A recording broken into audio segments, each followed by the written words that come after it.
नमस्कार, मैं सुरांधा शेखर आप सभी दर्शकों का अन्नदाता कार्यक्रम में स्वागत करती हूं। हमारे देश का किसान जन का पोषक है, वो श्रम का देवता है, अन्नदाता है। उसमें ही भारत की आत्मा निवास करती है। ऐसे ही किसानों की प्रगति के लिए हम खेतीबाड़ी से जुड़ी हुई बहुत सी नई लाभकारी जानकारियां हर रोज सुबह लेकर आते हैं। तो चलिए कार्यक्रम शुरू करने से पहले देखते हैं क्या है आज के अन्नदाता में। आंवले के बाग में जरूरी कार्यों को करके लें अधिक फलोत्पादन।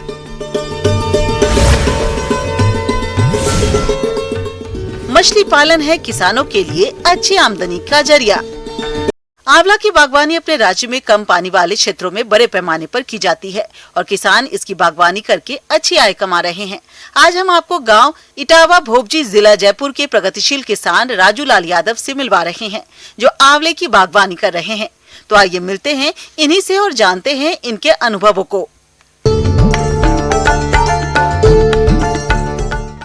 हमारे क्षेत्र में पानी की बहुत ज़्यादा किल्लत रहती है और इसी को ध्यान में रखते हुए हमने 10 साल पहले ये आंवले का बगीचा लगाया था। जो इनकी देखरेख की और जो मैनेजमेंट किया, उसके कारण आज ये आंवले का बगीचा बहुत अच्छा मुनाफा देता है। इसमें हमें दिसंबर लास्ट और जनवरी के पहले पखवाड़े में इसकी तुड़ाई कंप्लीट करनी पड़ती है। उसके बाद तुड़ाई करने के बाद इसकी जो नीचे कैनोपी साइड रहती है, जड़ों के आसपास गहरी खुदाई कर देते हैं फावड़े से या फिर ट्रैक्टर से। उसके बाद इसमें क्यारी बनाते हैं चारों तरफ गोल, उसमें गोबर की सड़ी हुई खाद डालते हैं।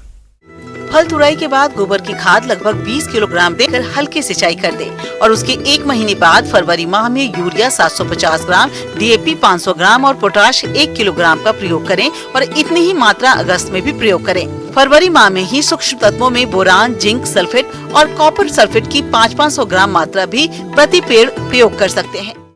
और जनवरी में एक हल्की सी सिंचाई करनी पड़ती है और उसके बाद हम इसमें पानी नहीं देते। फिर अप्रैल के पहले पखवाड़े में पानी देना है इसमें, और इसके बीच में कोई स्प्रे वगैरह भी नहीं होता ज़्यादा। पानी देने के बाद अप्रैल में जो फ्रूट सेटिंग का टाइम आ जाता है, अप्रैल में फ्रूट सेटिंग के टाइम पे थोड़ा सा जो सूक्ष्म पोषक तत्व होते हैं उनका स्प्रे कर देते हैं एक। अगर आप फरवरी माह में सूक्ष्म तत्वों का प्रयोग नहीं कर पाए हैं तो फल सेट होते समय अप्रैल माह में बोरान, जिंक सल्फेट और कॉपर सल्फेट की 6 ग्राम मात्रा प्रति लीटर पानी की दर से घोलकर छिड़काव कर सकते हैं। इसके बाद मई और जून में एक पानी देना पड़ता है। जुलाई में फिर बरसात स्टार्ट हो जाती है, फिर पानी की आवश्यकता नहीं पड़ती। और उसके बाद अक्टूबर, नवंबर और दिसंबर, इन 3 महीनों में 3 बार, बीच के महीनों में पानी देने की आवश्यकता नहीं पड़ती। और स्प्रे 2 स्प्रे करने रहते हैं। एक तो जुलाई, अगस्त या सितंबर में जो भी माइट का प्रकोप होता है तब, या मिलीबग का प्रकोप हो जाता है तब। 1 दिसंबर में अगर बहुत ज़्यादा पाला पड़ने की संभावना होती है तो उस समय गंधक के तेजाब का एक स्प्रे करना रहता है। आंवला के रोगों में फल विगलन की समस्या आती है, जो बोरान की कमी से आती है। अगर आपने सूक्ष्म तत्वों में बोरान का प्रयोग किया है तो ये समस्या नहीं आएगी। इसके अलावा शाखा गांठ कीट की समस्या इसमें अधिक आती है। यदि ऐसी समस्या आती है तो ग्रसित शाखाओं को तोड़कर नष्ट कर दें और उसके बाद किसी कीटनाशक का छिड़काव कर दें। किसान भाइयों, अभी तक आपने खेती से जुड़ी हुई कुछ उपयोगी जानकारियां देखी। अब लेते हैं एक छोटा सा ब्रेक, जल्द ही लौटेंगे और कार्यक्रम में आगे भी है खेतीबाड़ी से जुड़ी हुई महत्वपूर्ण जानकारियां। आप बने रहें हमारे साथ। ब्रेक के बाद आप सभी दर्शकों का अन्नदाता में स्वागत है। चलिए अब रुक करते हैं अगली कड़ी की ओर। प्रदेश के जिन किसानों के पास पानी की सुविधा है और वे मछली पालन व्यवसाय की शुरुआत करना चाहते हैं, तो ऐसे किसान प्रशिक्षण लेकर शासकीय योजनाओं का लाभ उठाते हुए इसकी शुरुआत कर सकते हैं। तो आप मछलियों की उन्नत प्रजातियों का चयन कर तालाब में बीज संचयन किस तरह से करें, इसकी जानकारी के लिए मिलते हैं मत्स्य विशेषज्ञ डॉक्टर इप्सिता विश्वास से। नमस्कार मत्स्य किसानों, आज हम लोग मछली पालन के साथ साथ मछली पर्यावरण या फिर उसका ट्रांसपोर्टेट कैसे करेंगे और आपको क्या क्या मुद्दे को ध्यान रखना चाहिए उसके बारे में चर्चा करेंगे। पहले तो ये है कि जो भी आप मछली पालन करते हैं वो मार्केटिंग होना बहुत ज़रूरी है, क्योंकि मार्केट का जो प्राइस है, मतलब बाजार का जो दर है, उसके हिसाब से हम लोग तय करते हैं या फिर मत्स्य कृषकों ने तय करते हैं कि कौन सा मछली पालन करना चाहिए। यानी हर पूरे ज़्यादातर मैं मीठा पानी मछली के बारे में ही बात करना चाहूँगी। ज़्यादातर अभी इतना ज़्यादा प्रजाति मछली हम लोग पालन करने लगे हैं। पहले हम लोग सिर्फ रोहू, कतला, नैनी ये सब पालन करते थे। अब धीरे धीरे हम लोग डाइवर्सिटी मतलब मछली का अलग अलग प्रजाति के ऊपर पॉलीकल्चर करना शुरू कर दिए है। इनमें से आता है silver carp, common carp, grass carp, साथ ही साथ कार्प को छोड़कर भी हम लोग कवई, गरई ये सब मछली को भी लेना शुरू कर दिए हैं। अभी देखा गया है कि मोनोसेक्स तिलापिया, पापदा ये सब मछली भी बहुत अच्छा दर दे रहे हैं और ज़्यादातर पापदा मछली जो है वो कार्प से भी बेहतर मार्केट वैल्यू है। तो इस हिसाब से हम लोग मछली को पहले चयन कर लेते हैं पालन के लिए। मत्स्य पालन हेतु 0.2 हेक्टेयर से 5.0 हेक्टेयर तक ऐसे तालाबों का चयन किया जाना चाहिए जिनमें वर्ष भर 8 से 9 माह पानी भरा रहता हो। तालाबों को सदाबहार रखने के लिए जल की आपूर्ति का साधन होना चाहिए। तालाब में वर्ष भर 1 से 2 मीटर पानी अवश्य बना रहे। तालाब ऐसे क्षेत्रों में चुने जाएं जो बाढ़ से प्रभावित न होते हो तथा तालाब तक आसानी से पहुंचा जा सके। यदि तालाब से पानी निकालना संभव न हो तो तल को समय समय पर रेकिंग करते रहना चाहिए तथा 1 टन चूना प्रति हेक्टेयर प्रति वर्ष किस्तों में डालना चाहिए। बहुत पहले देखा गया था कि मछली पालन ज़्यादातर बांस के कटोरे में या कोई भी पत्ते जैसे पलमीरा वो सब पत्ते में लोग ले जाते थे। पर धीरे धीरे जितना भी इम्प्रूव होते रहा, हम लोग क्या किए हैं, आइदर आप पॉलीथीन में जहाँ पर हम ऑक्सीजन देकर, अगर आप पॉलीथीन पैकेट में अगर आप मछली ट्रांसपोर्ट करने के लिए लेते हैं तो याद रखिए पानी वहाँ पर 1/4 होना चाहिए और 3/4 जितना भी पार्ट है वो ऑक्सीजन से भरे रहना चाहिए और उसको हम अच्छे से सील कर लेते हैं और एक्स्ट्रा सेफ्टी के लिए हम लोग डबल पन्नी इस्तेमाल करते हैं। तो ऐसे करके आप लगभग 24 से 48 घंटे आप अच्छे से मछली को ले जा सकते हैं ताकि मछली में कोई भी तनाव ना हो और आसानी से जब आप उसको दूसरे जगह में जब ले जाते हैं और दूसरे पर्यावरण में वो जब शामिल होते हैं तो वो सही रहता है कंडीशनिंग के बाद। तालाब में परिपूरक आहार, जैविक तथा रासायनिक खाद निर्धारित मात्रा में उपयोग करने पर मत्स्य बीज की संख्या सामान्यतः प्रति हेक्टेयर 5000 फिंगरलिंग तथा मिश्रित मत्स्य पालन में 10,000 फिंगरलिंग संचय किया जा सकता है। तालाब पूर्ण तैयार होने के उपरांत विभिन्न मत्स्य प्रजातियों जैसे कि भारतीय मेजर कार्प, मछलियों में कतला, रोहू एवं नैन और विदेशी कार्प, मछलियों में सिल्वर कार्प, ग्रास कार्प एवं कॉमन कार्प का मिश्रित पालन विशेष लाभकारी होता है।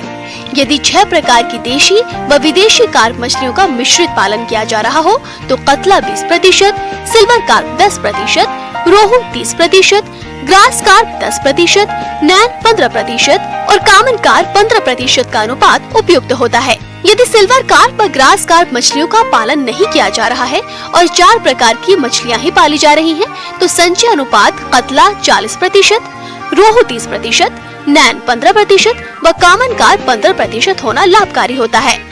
यदि केवल भारतीय मेजर कार्प मछलियों का ही पालन किया जा रहा हो तो कतला 40%, रोहू 30%, नैन 30% का अनुपात होना चाहिए। कॉमन कार्प मछली का बीज मार्च, अप्रैल व मई में तथा अन्य कार्प मछलियों का बीज जुलाई, अगस्त और सितंबर में प्राप्त किया जा सकता है। तो पहले ये देखना है जब हम ट्रांसपोर्ट करते हैं, ट्रांसपोर्ट 2-3 तरीके से होता है। एक है जब हैचरी से हम लोग जब छोटे मछली बीज अंडा प्रस्फुटन होकर बीज होता है, स्पॉन होता है, तो वहाँ से हम लोग क्या करते हैं, तालाब या फिर नर्सरी या रियरिंग तालाब में ले जाते हैं, तो वो भी एक ट्रांसपोर्टेशन हुआ। तो इस तरीके का जो ट्रांसपोर्टेशन जब होता है तब इतना ध्यान रखिए कि मछली जब पर्यावरण करने के लिए जाता है तो उसको आप 1-2 दिन से खाना प्रयोग मत कीजिए, क्योंकि अगर आप खाना प्रयोग करते हैं तो मछली का जो स्ट्रेस है वो ज़्यादा बढ़ जाता है, तो हम लोग खाना प्रयोग नहीं करेंगे 2 दिन के लिए। और जब भी हम मछली को बाहर निकले मतलब परिवहन के लिए ले जाएंगे, तो उसका जो स्टॉकिंग है मतलब उसको ओवरक्राउड हम कर देंगे, तो तब क्या होता है वो एक ही जगह में रहकर मतलब उसका एक हम एक्लिमेटाइज कर दे रहे हैं, उसको एक सहन शक्ति बढ़ा देते हैं कि वो कम जगह में एकत्रित कुछ घंटों के लिए रह पाए। तो उसको हम 1-2 दिन के लिए वैसे ओवर क्राउडिंग करके रख देते ताकि वो पर्यावरण के लिए एडप्ट हो पाए। तो उसके बाद हम लोग ले जाते, जैसे ये दोनों चीज़ हमको करना है, एक है हमको ओवर क्राउडिंग करना है और नेक्स्ट है हमको 2 दिन तक खाना प्रयोग नहीं करना है, तभी आप पर्यावरण के लिए उसको एक्लिमेटाइज मतलब एडप्ट कर पाएंगे। तो इस तरह हम लोग ट्रांसपोर्ट कर लेंगे। आगे और भी है खेतीबाड़ी से जुड़ी हुई बहुत सी रोचक जानकारियां, पर यहां पर रुकेंगे एक और ब्रेक के लिए। जल्द हाजिर होते हैं। ब्रेक के बाद एक बार फिर से आप सभी दर्शकों का अन्नदाता कार्यक्रम में बहुत बहुत स्वागत है। बढ़ते हैं अगली प्रस्तुति की ओर। गुलाब के फूलों का दैनिक जीवन में कई तरह से उपयोग होता है। गुलाब के फूलों से गुलकंद, गुलाब जल, ऑयल इंडस्ट्रीज, परफ्यूम इंडस्ट्रीज और टेक्सटाइल इंडस्ट्रीज में भी गुलाब की खासी मांग रहती है। इसलिए गुलाब की खेती किसानों के लिए एक लाभ का सौदा है। तो अब गुलाब के अधिक फूलों को लेने के लिए कौन कौन से कार्यों को करें, देखिए हमारी ये खास रिपोर्ट। जैसा कि हम अब जानते हैं कि अब रोज गुलाब का अधिक से अधिक फूल लेने के लिए आवश्यकता पड़ती है प्रूनिंग की, क्योंकि हम जानते हैं कि जब गुलाब में नई जो सूट आती है उसी के ऊपर हमेशा फूल आता है, पुरानी पे नहीं आता है, इसलिए प्रूनिंग करना इसमें बहुत जरूरी है। गुलाब एक सदाबहार पौधा है। यदि काट छांट नहीं किया जाए तो वर्ष भर फूल देता रहेगा, लेकिन फूलों की गुणवत्ता काफी खराब हो जाएगी। इसलिए वर्ष में एक बार पौधे को आराम देने की जरूरत होती है। इसलिए पौधों की कटाई छटाई करना बेहद जरूरी है। तो कैसे करें इस कार्य को, आइए जानते हैं। तो प्रूनिंग करने के लिए तरीके बताते हैं हम। सबसे पहले हमको 5-8 दिन पहले पानी बंद कर देना चाहिए। उसके बाद कम से कम 1.5 से 2 फीट की हाइट पे प्रूनिंग, पुराने ज़्यादा पौधे हैं तो उसमें प्रूनिंग कर देनी चाहिए। तो सबसे पहले अब आप देख रहे हैं कि जैसा कि ये पुराने पौधे हैं, ये कम से कम काफ़ी हाइट के होते हैं, उस पर अब नया फूल नहीं आएगा। आप देख रहे हैं सभी फूल लास्ट में हो गया है।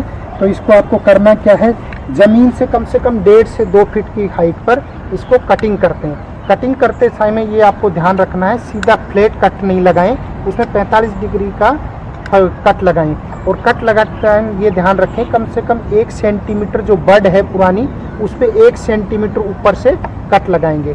आप देखेंगे कि ये बड़ा टहनी है, इसको काटे नहीं काटेंगे तो उतने फूल नहीं आएंगे। इसलिए आपको ध्यान रखना है, इसको हैवी प्रूनिंग बोलते हैं। यहाँ से हम इसको कट कर देंगे। कट करते समय बस आपको ध्यान यही रखना है कि सीधा फ्लैट कट नहीं लगाएं, उससे क्या बीमारियां ज़्यादा फैलती हैं। हमेशा 45 डिग्री पे कट लगाएं। कट लगाने के बाद ये ऐसे खाली हो जाएगा। और आपको इसमें ये भी ध्यान रखना है, जो पुरानी टहनियाँ हैं और कमज़ोर टहनियाँ हैं, सड़ी गली टहनियाँ हैं जिसमें डिजीज वगैरह लग गया है, उसको भी कट कर देंगे। और इसमें सेंटर को एकदम फ्री रखेंगे। सेंटर है जिसको फ्री रखेंगे और टहनियाँ कटी हुई हैं सबको हटा देंगे, पुरानी टहनियाँ, क्योंकि इसमें फूल नहीं आएगा और आपकी बीमारी फैलाएगा। और इसके अलावा इसमें देखेंगे जो कमज़ोर टहनियाँ हैं वो जो फूल नहीं देंगी उसको भी आप कट कर देंगे, और जो मजबूत टहनियाँ हैं उसको सिर्फ रखेंगे। उसके बाद हम बात करते हैं, ये तो हो गया आपका हार्ड प्रूनिंग, जो हैवी प्रूनिंग करते हैं ऊपर से उसकी।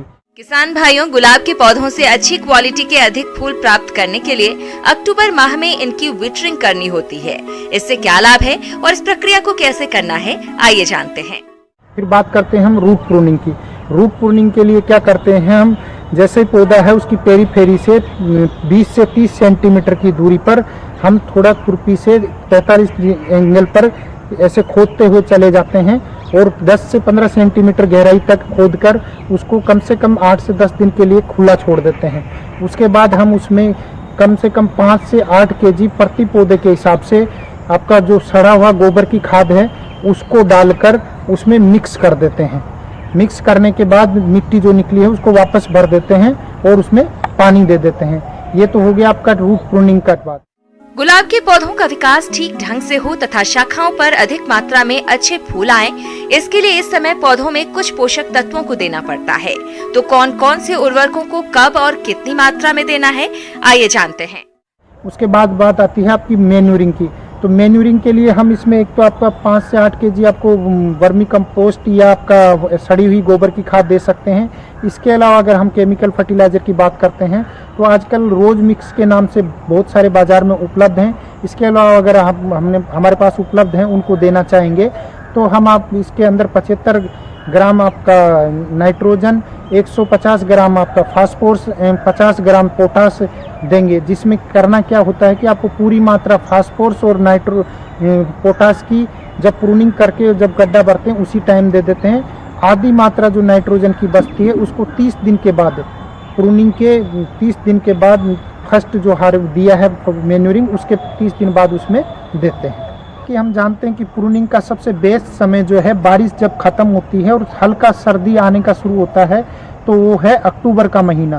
तो हमको अक्टूबर के महीने में प्रूनिंग कर लेना चाहिए, जिससे कि अधिक से अधिक सूट निकलेंगे और अधिक फूल निकलेंगे।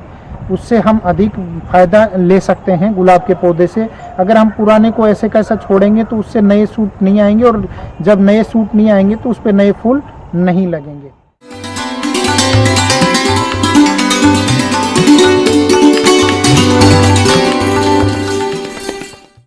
अन्नदाता हेल्पलाइन निःशुल्क फोन संपर्क सेवा के माध्यम से आपके द्वारा पूछे गए प्रश्नों में से 1 या 2 महत्वपूर्ण प्रश्न को हम अपने कार्यक्रम में शामिल करते हैं। इसी के तहत आज का चयनित प्रश्न और उसका जवाब इस प्रकार है। आज की अन्नदाता हेल्पलाइन में हमने जिस प्रश्न को शामिल किया है उसे पूछा है भवानी मंडी, जिला कोटा के राजेंद्र सिंह ने। आपने बत्तख पालन पर जानकारी चाहिए है, तो इसके लिए देखिए कार्यक्रम का यह अंश। अगर हम बात करें कि बत्तख पालन से किसान किस तरह से व्यवसायी बन सकते हैं, तो उसमें 2-3 तरीके हैं जिससे बत्तख पालन कर किसान लाभान्वित हो सकते हैं। पहला, वो पूर्ण रूप से सिर्फ और सिर्फ बत्तख पालन कर सकते हैं। वह समेकित कृषि में बत्तख पालन को अपना सकते हैं। वह धान की खेती के साथ बत्तख पालन कर सकते हैं एवं समेकित पशुपालन में मछली सह बत्तख पालन अपना सकते हैं।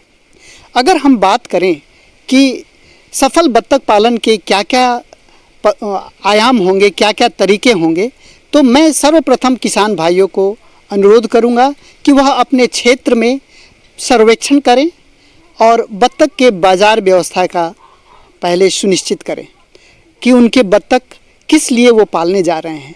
क्या बत्तख के अंडे की अधिक वहाँ पे डिमांड है, क्या बत्तख के मांस का वहाँ पे डिमांड है, या दोनों मांस एवं अंडा दोनों का डिमांड है। अब इस सर्वेक्षण के बाद वो निश्चित करें कि उनके पास अब संसाधन क्या है। किसान अगर समझते हैं कि उनके पास बत्तख पालन के पर्याप्त संसाधन हैं एवं बाज़ार है, तो बेझिझक हमारे किसान भाई बत्तख पालन को व्यवसायी रूप दे सकते हैं। अब किसान बत्तख पालन करें तो किस बत्तख की प्रजाति को रखें, तो इसमें सभी जानते हैं कि अंडा उत्पादन के लिए हमारे देश में खाकी कैम्बेल जो नस्ल है, यह एक तरह से हमारे देश का ही नस्ल बन चुका है। सेंट्रल पोल्ट्री डेवलपमेंट ऑर्गेनाइजेशन उनसे संपर्क करके खाकी कैम्बेल बत्तख के चूजे या बढ़ते हुए बच्चे जो नर्सरी से बढ़ चुके हैं उनको लेकर बत्तख पालन किया जा सकता है। किसान भाइयों, अक्सर बत्तख तालाब में अधिक रहती हैं। ऐसे में जब वे अपने आवास में लौटती हैं, तब उनका आवास गीला हो जाता है, जिससे कई बीमारियां पनपने लगती हैं। इससे बचाव के लिए बत्तखों के आवास को सूखा रखने की कोशिश करें। इनके आवास में समय समय पर बुझे हुए चूने का भुड़काव करें। इसके साथ ही और कौन से जरूरी प्रबंधनों को अपनाना है, आइए जानते हैं। बत्तख पालन में जो आवास और उसके रखरखाव की व्यवस्था है वो कम खर्चीला है। हम जानते हैं कि बत्तख जलीय पक्षी है, लेकिन यह धारणा हमारी पूर्ण रूप से सही नहीं है। बत्तख को जल पसंद है, लेकिन बत्तख बिना तालाब, बिना पोखर के भी पालन किए जा सकते हैं। और ख़ास करके जो चूजा पालन है उसे आप बिल्कुल ही पानी तालाब में अपने बत्तख बच्चों को जाने न दें। प्रथम महीना या जाड़े का दिन है तो प्रथम 2 महीने उसको बिल्कुल पानी में भीगने से बचाएं। किसान भाइयों, बत्तखों का अच्छा विकास हो और इनसे अधिक अंडा उत्पादन हो सके, इसके लिए उनका संतुलित आहार प्रबंधन करना बेहद जरूरी है, क्योंकि आहार प्रबंधन में लापरवाही करने पर बत्तखों का विकास तो बाधित होता ही है, साथ ही घातक रोगों की चपेट में आ जाने पर इनकी मृत्यु भी होने लगती है। ऐसी परेशानी से बचने के लिए आप इनका आहार प्रबंधन कैसे करें, आइए जानते हैं। तो छोटे चूजों का जब पालन करें तो उसको 3 से 4 बार दिन में खाना दें, भोजन दें, ताकि छोटे पेट वाले जो बत्तख हैं वह समय समय पे भूखे होंगे, वो उनको समय समय पे कम मात्रा में भोजन अगर आप देते रहेंगे तो उनका शारीरिक विकास अच्छा होगा, उनका शारीरिक तापक्रम मेंटेन रहेगा। और पानी के बर्तन जो प्रयोग करें वह सिर्फ उतने ही गहरे हों कि वो बत्तख का बच्चा अपना चोंच है और सर है बस उतना ही डुबा सके। जैसे बत्तख बड़े होंगे, उनके पंख निकलेंगे तो आप धीरे धीरे बत्तख को बाहर छोड़ सकते हैं, तालाबों में या छोटे छोटे जलाशयों में भी आप छोड़ सकते हैं, उससे उनका शरीर और अच्छा विकसित होगा। किसान भाइयों, वैसे तो बतखों को प्रतिदिन 150 ग्राम दाना देना उचित रहता है, लेकिन दाना महंगा होने के कारण आप दाने की मात्रा में आधी कटौती कर उसे घर व होटलों का बचा हुआ भोजन दे सकते हैं। साथ ही बतखों को बचे हुए फसल अवशेष भी खाने को दिया जा सकता है। जब आहार की बात होगी तो उसमें यह ध्यान देने की बात है कि आहार एकदम फ्रेश आहार का वो व्यवहार करें, क्योंकि फफूंद जनित आहार से देखा गया है कि बत्तख में एफ्लाटॉक्सिकोसिस नाम की जो एक बीमारी है उससे संक्रमित हो जाते हैं और महामारी का रूप ले सकता है। तो हमेशा यह ध्यान दें कि फफूंद रहित आहार से ही अपने बत्तख का पालन करें, आहार की व्यवस्था करें। उसके बाद अगर रोग से बचाव की जो है वो सबसे महत्वपूर्ण है। किसान कभी कभी ऐसा देखा गया है कि कुछ संक्रमण से क्षति हो सकती है, तो मेरा यह उनको सुझाव होगा कि पहले महीने में उन्हें डक कॉलेरा वैक्सीन अवश्य दें और दूसरे महीने में यानी कि 8 से 12 सप्ताह की उम्र में उनको डक प्लेग वैक्सीन या डक प्लेग का टीका अवश्य लगवाएं। अगर इन छोटी छोटी बातों को हमारे बत्तख पालक ध्यान देते हैं, उनका प्रबंधन दुरुस्त करते हैं, उनके रख रखाव का समुचित ख्याल रखते हैं, रोग बीमारी से बचाव के सारे आयाम को फॉलो करते हैं, तो उन्हें बत्तख पालन से अधिक लाभ प्राप्त हो सकता है। आइए अब एक नजर डालते हैं राज्य की कुछ चुनी हुई मंडियों के प्रमुख फसलों के बाजार भाव पर।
किसान भाइयों, अन्नदाता आपकी सेवा के लिए संकल्परत है। कृषि संबंधित समस्या और सुझावों के लिए आप हमें इस पते पर संपर्क कर सकते हैं।